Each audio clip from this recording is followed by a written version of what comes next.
What's up, YouTube, man? It's your boy M3, Dub 3, nigga. We back on another video, man. Hey.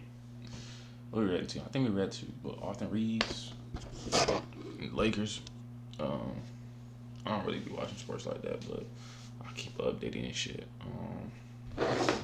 Shit, man. Let's get into the video, bro. I hope y'all having a nice day. My day's been going nice so far. Yeah, man. Just tune into the video. Let's get to it.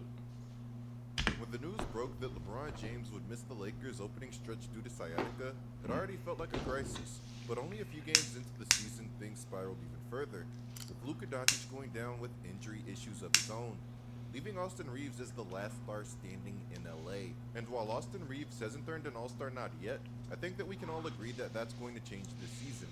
Austin Reeves is the truth, and we didn't need his 51-point game against the Sacramento Kings. Damn, 51, Austin Reeves? Or his game winner against going the crazy. Timberwolves. I ain't gonna lie, I was watching. I thought number 5, that nigga looked just like LeBron, bro. The build, I don't know, bro. I don't know why I thought that. He looked just like LeBron. I ain't know Luka was out neither, though. Damn, that nigga Austin Reeves doing all by himself. Go. But these things are only going to help to convert a lot of people who have been in denial about how good that Austin Reeves really is. Just a fair warning, I might say some things about Austin Reeves in this video that make a lot of people mad, but if I can't do it after the run that this man is on, then when can I do it? Now, this video we have a lot to talk about, but before we go any further, if you guys are enjoying the content, then be sure to drop a like, subscribe, and... Hey man, drop a like, subscribe, like he said. You know you gotta do it every video, gang. Stop playing. Turn on notifications so that you guys never miss an upload. With the Houston Rockets looking like a major threat out west, with Kevin Durant seeing a team day spawn. With over ticketed plus every 1,000 basketball entered into your account, and I've been saying this for a while now, but the Lakers took the easy way out this offseason. Not normal, not hard, and definitely not Halo 2's heroic or legendary. They settled for straight easy mode. That cautious approach landed them some talent with no risk, which you can't be mad at. But when you've got Luka Doncic in his prime, desperately chasing his first championship, it's important to say. And Luka got what? He lost some weight. I ain't gonna lie. I think I seen Luka play one game. This nigga going stupid, man. Like, this nigga Luka was going crazy stupid. I'm talking about, damn.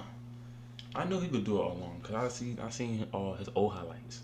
Luka old highlights look tough because it's like when he was in college, college, bro. Nigga was dropping everybody off in college. I don't care nobody say, nigga. Nobody can afford that nigga in college, bro. He was dropping everybody off in college. I saw some of the videos, nigga was just shooting everything, dunking. I'm like, damn, this nigga got the package. Shit, he just gained a little weight, bro. He still ain't stopping though. He's been relentlessly pursuing. Go ahead and chase that buyout talent whenever it hits the market. There's nothing wrong with that. But don't get complacent just because Luka Doncic handed you talent that you wouldn't have gotten otherwise. Remember, both DeAndre Ayton and Marcus Smart openly credited Luka as a major reason that they wanted to come to LA in the first place. For a lot of teams, relying on these kinds of moves to upgrade their roster would have felt like pulling up to a Marcus Smart with a pocket. What team is that nigga on? I don't know what team he's on, bro. While the Los Angeles Lakers rolled into okay, he's no buyout 5. pickups of DeAndre Ayton Oh, that's DeAndre Ayton. And coupled with their other moves, there's nothing wrong with that. But as I've said before, these additions can't be rooted in complacency. It's not like Luka Doncic is a rookie, and it's also not like Austin Reeves is this super young prospect. In February, Luka is going to make 27, and in May, Austin Reeves is going to make 28. Damn. Meanwhile, LeBron James is already in his 40. 40s. Complacency cannot be the approach.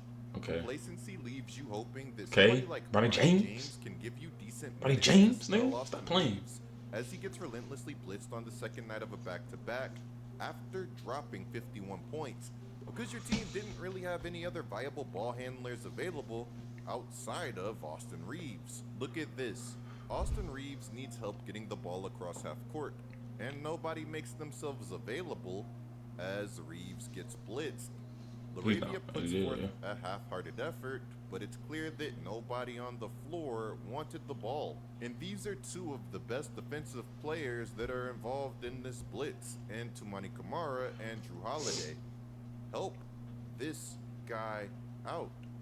Luka Doncic would carry the Lakers to their first win, which Bucket. came against the Minnesota Timberwolves, dropping 49 points Damn, on 14 49 free points, shooting, with 11 11 rebounds, and rebounds 8 and assists. 8 Crazy assists. game. In Good this triple game, double. a few things were very clear, and one of them was the fact that nobody on that vaunted Timberwolves defense had any answers for Luka Doncic. I don't think that Luka Doncic forgot about. Bro, soon later, bro, niggas about to get the basketball content. Nigga, I'm about to be outside hooping. I'm about to show y'all how I get to work. I mean, I'm decent. I ain't gonna lie to you. I'm decent. I give it to myself. I ain't gonna say I'm all that. Well, might as well say I'm all that. You know, you gotta give yourself the praise sometimes. You know? But now let me stop. Shit, I'm decent, but I don't train every day type shit, nigga. But I got some skills. I'm gonna start doing the clips, bro. I'm gonna start doing the fucking basketball clips game. I got y'all, bro. I'm gonna show you what the outside looking like. But it's getting a little cold, but inside gyms, bro. So you gotta find some inside gyms, bro. We're gonna find something, bro. Ant's little taunt in the first round of last year's NBA playoffs. I respect Ant for having absolutely zero mercy against his opponents, no matter who they are. But who y'all think going to the gym today? Ain't gonna lie, I'm going Wemby. I don't care what nobody say. I don't give a fuck. You say nigga Wemby. If the Wemby don't go to the gym, I don't know what. I'm going Wemby. I'm going Wemby. Especially when that bear is Luka Doncic. Luka always seems to have the last laugh with these things. Is private student loan debt wrecking your life? You really need to talk to Reavea. Why refi? Just ask Devin Booker, who learned that lesson the hard way. Bucket. I showed this clip a lot on this channel, but it's so disgusting that I have to show it anytime I have the opportunity. In a strange way, Luka dismantling the Suns back in 2022 indirectly led to him having a solid center today. Think about it. If Luka doesn't completely break Phoenix that postseason, maybe DeAndre Ayton never clashes with his teammates, never falls out of favor, and maybe the Suns carry those positive vibes into future seasons. With that harmony intact, perhaps Ayton never desperately gets shipped to Portland, and ultimately never hits the buyout market for the Lakers to pick up. Shortly after the Lakers season opener, it would come out that Lakers star Luka Doncic would be sidelined for approximately 1 week because of a left finger sprain and lower left leg contusion. Like one injury just wasn't enough. He had to leave this game with 2 problems. The team would announce that at that time that he would be later evaluated. Whenever you lose a talent like Luka Doncic, it goes without saying that your team is going to get a lot worse. Losing arguably the best player in today's game is always going to be a brutal blow. Jason Kidd recently called Shai Gilgeous-Alexander the best player in the world, but to me, it's easily Luka, Giannis, or Jokic.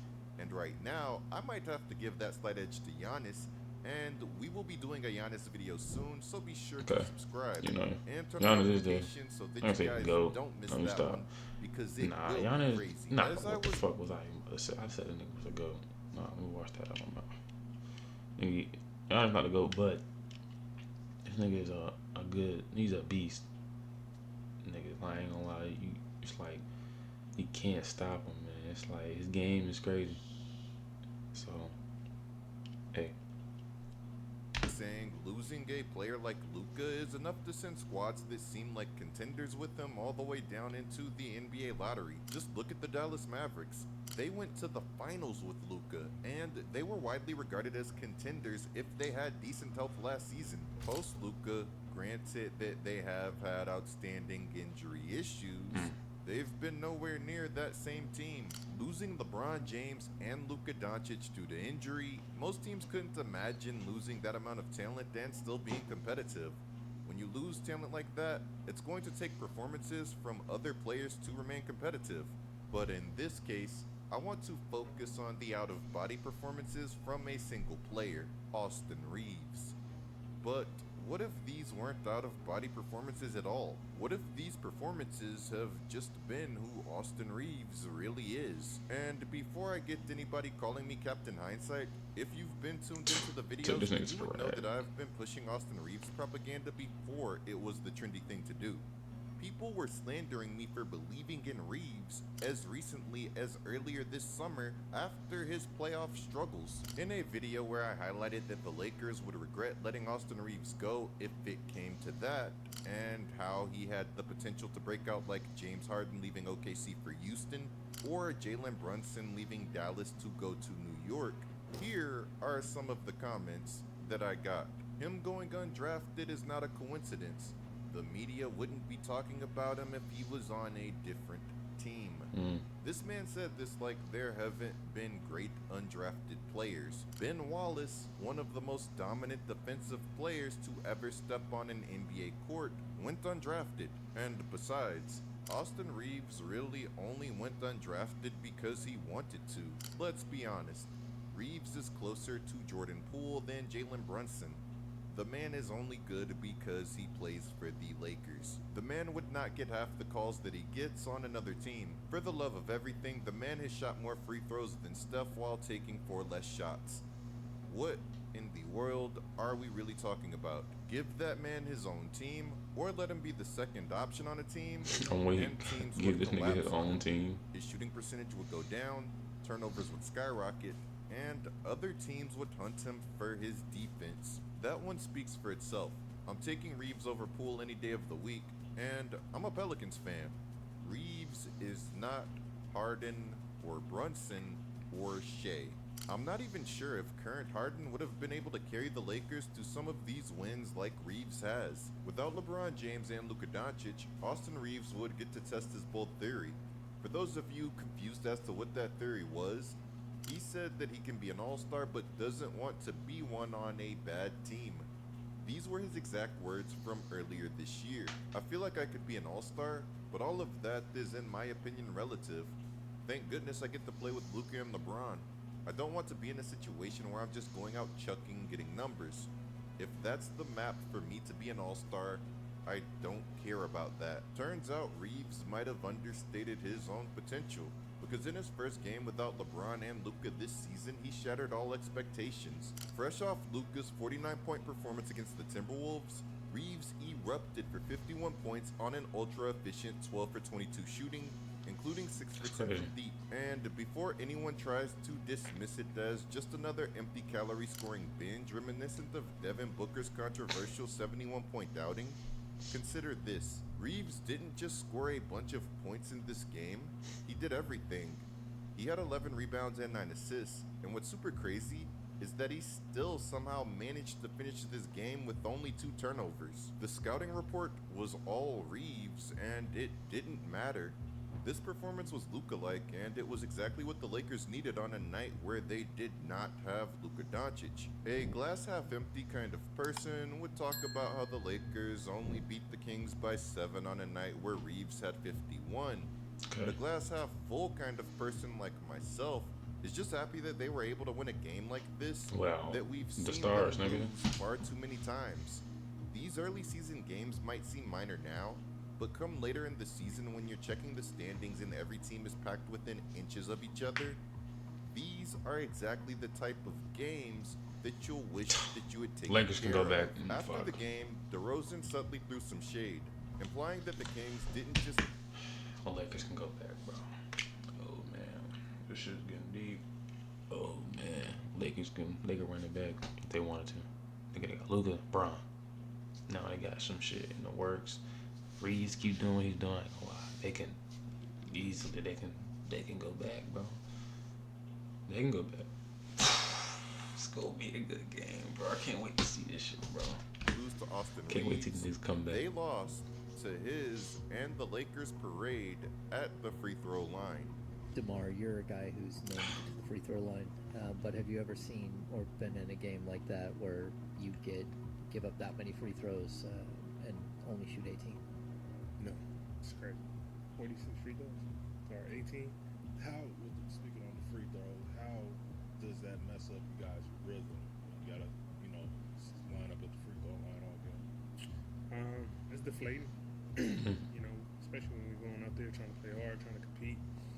You know, and it seemed like we can call for fouls, but on the other end, when we try to be aggressive, you know, nothing don't go our way. It's kind of deflating at times, especially when you're trying to get it going.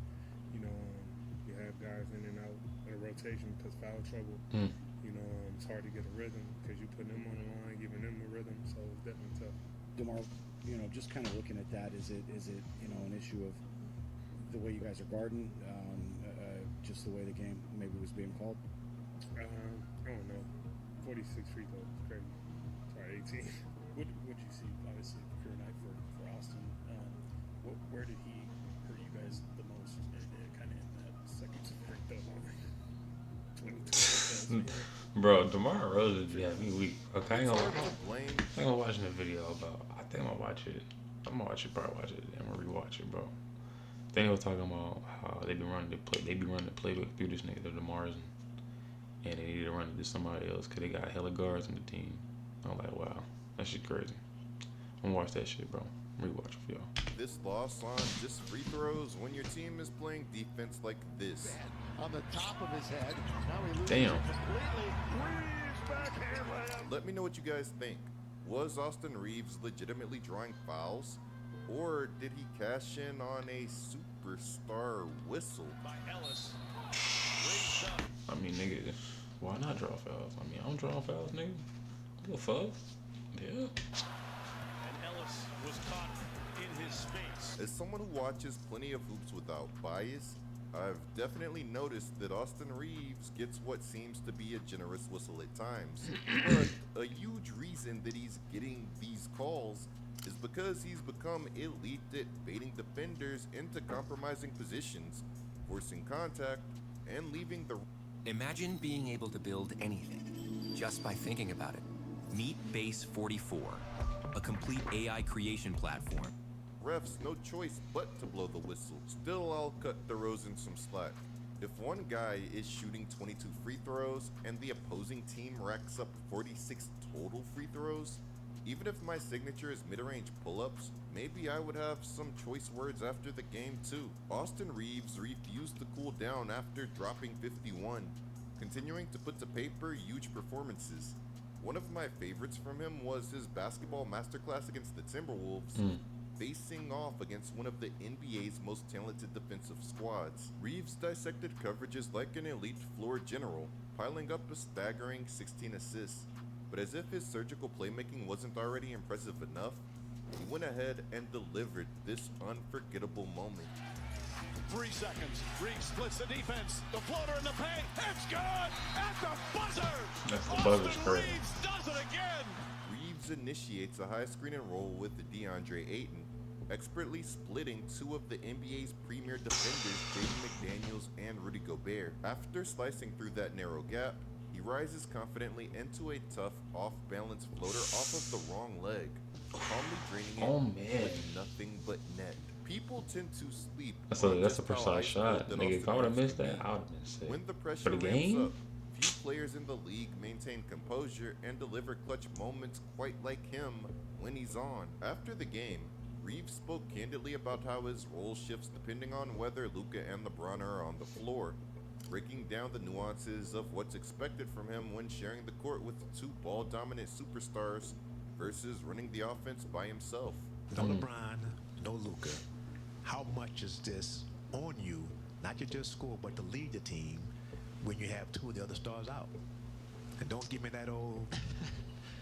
I mean, obviously, even when they're playing, I put a big responsibility on myself. It's different responsibilities, obviously, because they do so much for our team. But when we don't have them, the responsibility changes. But it's not. I wouldn't say it's physically. It's a little more. But I'm always mentally trying to figure out how I can help with them too and without them too. So it's definitely different in the sense of how I have to play and how I have to conduct myself. I can't get frustrated because at that time everybody's looking at me, and in those situations you have to be calm, be confident, and lead your guys through. Like I said, they had we were up I think 10 or so, and they went on a run, and it's not it's not hard to, you know, kind of crumble in those situations, but you got to keep the energy high, you got to keep the spirit high, and but saying all that, everybody, not just them two, please come back. Reeves' untapped potential as an on-ball creator is exactly why I have believed that any Lakers trade involving him would set the franchise back. With LeBron no longer capable of shouldering his previous workload and retirement inching closer, coupled with Luka's troubling injury history, Reeves isn't just valuable, he's become essential to the team's immediate and long-term future. Elite players like Austin Reeves can relieve pressure from other elite players, keep the offense dynamic and unpredictable, and sustain efficiency even when injury strike or fatigue sets in. In today's NBA, where defenses are increasingly adaptable, players who can comfortably run the offense, score from multiple levels, and elevate teammates through playmaking are more valuable than ever, even more so when they're 6'5" and can orchestrate the offense directly from the point guard spot. Think about it, come playoff time, this version of Austin Reeves would likely be matched up with an opponent's third best perimeter defender. With his combination of size, skill, and composure, that's an absolute nightmare for opposing coaches trying to scheme against him, as long as the Lakers are using him in an on-ball role. I specifically mentioned this version of Austin Reeves because while his foundational skill set hasn't changed, his development in terms of spacing, decision... Nah, hold on. Gotta go back to this nigga. Nigga lost his life on the court. Hasn't changed. His development nigga on the ground, boy.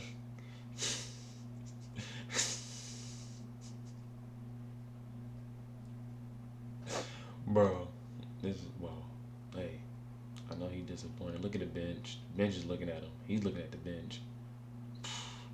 In terms of pacing, decision making, and overall offensive polish, have elevated him into an entirely different tier as a player. I have to say that having a true big man like DeAndre Ayton definitely has helped him also. While Reeves' progression has been remarkable, I hope that he's fully healthy for this year's playoffs.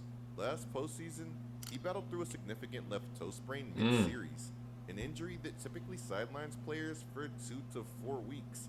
Yet, with the Lakers season hanging by a thread, Austin opted to gut it out and compete through the pain. Austin is the definition of a hooper, a relentless competitor and natural leader. This is why JJ recently declared the Lakers as much Austin's team as it was LeBron's or Luka's heading into this season. His exact words were, "It's as much Austin's team as it is LeBron's or Luka's team."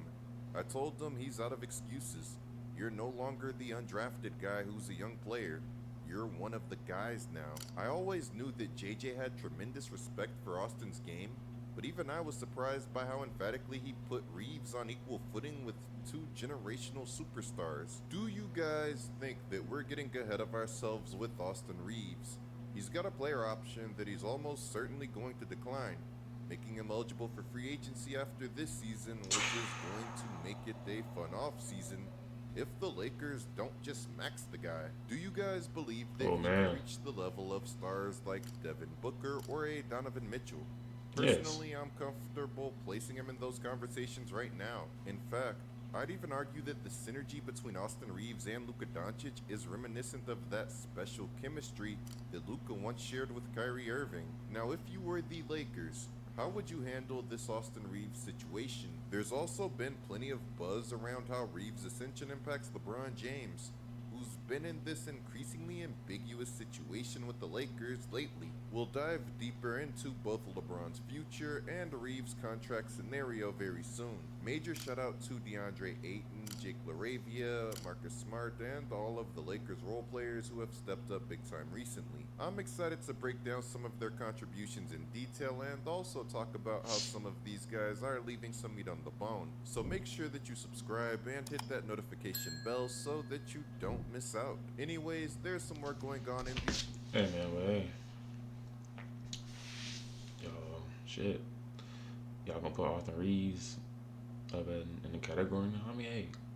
Me by seeing the video of the highlights, shit, yeah, I would. I ain't gonna lie.